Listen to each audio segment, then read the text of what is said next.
Hi everyone. For my screencast today, I was going to do a tutorial for my students, just a basic typing introduction to a Google Doc.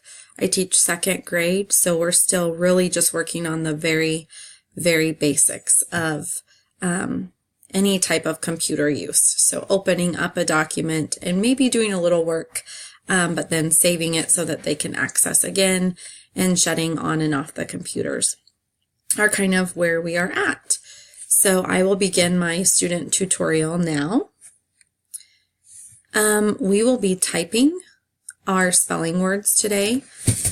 So if we want to start off and looking at our keyboard, we notice that our cursor is on the page. We're going to find the number 1 and type that, and then a period. And we're going to be making a list of our spelling words today so that we can take them home and practice them over the weekend.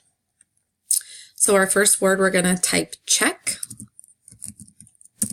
And I will mention that my students are currently doing keyboarding. So this is a very applicable activity for them to practice not only their spelling, but their keyboarding skills as well. You'll notice that when you hit enter, it automatically creates the number 2 for you, so you do not need to type in 2. Our second word would be ship. Then we'll hit enter again.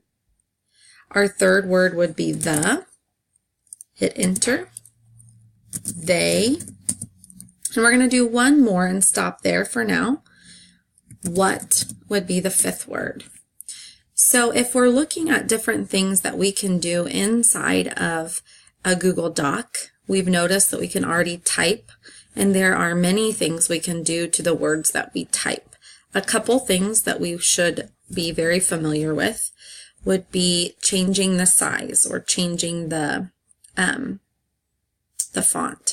So if you highlight all of your text, which you do that by clicking and holding, you can change the size up here where there's the number 12 that says font size.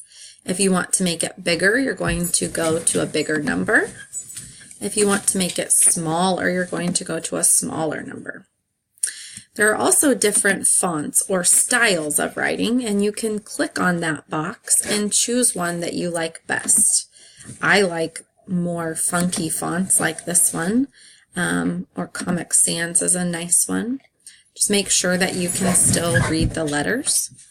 Another way that you can edit your text would be to change the color. And if you click on this letter A with the black color underneath, you can change your text color to maybe your favorite color. Or if you wanted to get fancy, you could highlight the first word and change it to a different color and make a simple pattern. Oops, I highlighted the numbers. But if you select just the word, you could make a pattern on your spelling list. So you could do green and red. If it was Christmas time, this might be a fun pattern for you. The last thing that we're going to look at today would be how we can save our Google Doc to our Google Drive. So after we've made a nice title up at the top that says Mrs. Knox's Lesson 16 Spelling, I would go up here and you would type Lesson 16 in your drive and hit enter, and then that will be available for you in the future, and you can access that on any device when you access your Google account. So that would be how we would save, per se, our assignment to access later.